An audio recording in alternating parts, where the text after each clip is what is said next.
Hey guys, well here we are again out in the garage, and this clutch in the S3 seemed to slip. When I hit about 5,500, or just the fun spot, it would let go. So I thought, well, okay, I'm going to pull it apart and we'll put new stuff in there.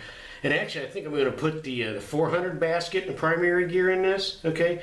Because I've got that stuff. But I just want to show you, the first thing I noticed is when I was draining the oil, I saw metal in the oil. And I'm like, uh-oh, that's not good. So, I got the cover off here, as you can see.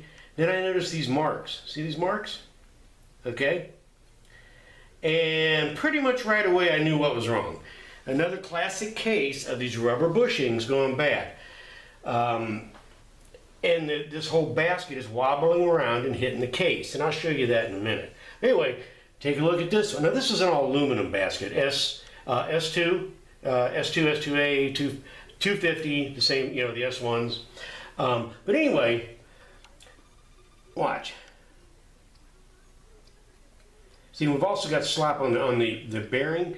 You can see movement in this basket separate from the gears. Not quite as bad as my H1 was, but it's enough to where this is hitting the case. So anyway, I've already, just because I play with these things, checked the 400 basket, and at this point it seems okay. But I'll probably end up making bushing kits for these as well. Kind of looking that way. Okay, so here, right there, you can see where it was hitting the case. Okay, not a whole lot, but it's hitting it. I don't know if that's causing the, you can also see it all around in here. See it there? I don't know if that's causing the clutch to slip because it's wobbling around in there, or, the discs smell bad, but it's been slipping right along. So, anyway, I'm going to pull this apart and see what's going on. Okay, I wanted to show you the difference in these baskets. This one here is the S1, S2, S2A, okay, all the 250s and 350s. This one here is the 400. And as you can see, they're the same exact height, okay? Now, if you want to sit there and count these plates, you can see there's 6 of them here, and there's 7 of them here. Okay, so obviously this one should do a little better job. So all they did, if you notice, is they made the basket taller and they made the gear narrower. So you can see they just cut the gear down about that much, and they also cut this gear down a little bit.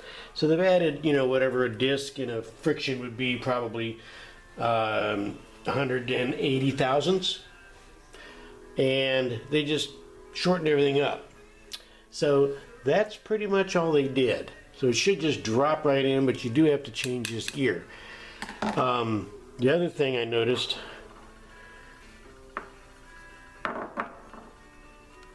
you can see I got the teeth. Now that's the side you look at, okay? So the nut, the lock washer and the nut go there. The teeth are blued. And the reason the teeth are blued is because when I took this basket off, I'm just going to move this around because I don't know if we'll be able to see it. Down in here, you can see where the primary gear was printing in that aluminum. Okay, so what I did is I stuck this in my lathe, and I got a Dremel with a grinder and held it, I don't know, about a 15-degree angle, and I ground more of a bevel on these teeth to keep it away from that. So I blued this so that, right now I'm gonna put it together with old frictions, clean them up, put them in. Then I'm gonna run it a little bit, and I've got new frictions coming. Then I'll pull it back down, because it's easy to do, and see if I'm printing. Okay, again, see if the blue is gone. So anyway, that's the difference. It should just bolt right in, and we'll hopefully get to that next. Okay, I've got the 400 primary gear on there, Loctited in my blue, and I got the drive gear on, and we've torqued it down to our 90 foot-pounds. And I held this gear, I use this on my H1, just happened to be the same tooth count, with my fancy wooden primary gear holder wrench. And it's just a bunch of nails, right? That I just kind of I laid the gear down here and poked through there and put all the nails in 4 years ago or whatever, but works great. Probably hold, I don't know, way more than 90 foot-pounds. Anyway, so that's that. I just slip it on the gear and put this clamp over it, snug the clamp, keep the pins held in there. Anyway, got that on. I'm going to be putting the basket on next. Okay, well, I'm getting ready to install this clutch basket, and just want to show you a couple things. First off,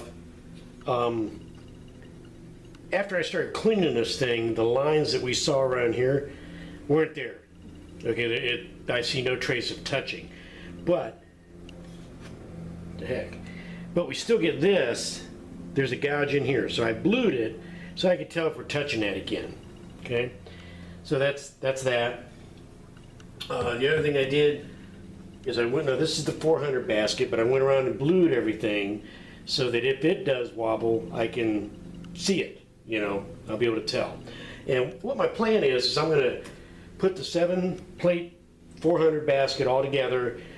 The frictions have all been cleaned and scuffed, and everything's been, you know, I did my taboo file job on my edges here to keep, you know, to smooth them all back out. And they weren't bad, you know. But I went ahead and cleaned them all up and deburred everything, so it's all nice and smooth. Did the same with the inner basket, or the hub as they call it. I went ahead and cleaned all the notches out of these things, you know, so the steel goes in and out real nice. So anyway, I'm going to put it together with old friction plates, because I don't have all my new stuff yet. And, you know, I'll clean them up and kind of give them a little scuff, and I'm sure that's going to fix the clutch problem. But then I'm going to run it for a little while, pull it back apart, and see, you know, check all my bluing, just to make sure that this basket isn't going to wobble. Now, I looked in this is the cover off the motor, the 400 motor that this basket came out of, and I can't find any trace of wobble in here. Okay, so I'm going on a wild assumption that this basket is tight. But then again, like I said before, my H1 basket was tight when I put it together. So we'll see.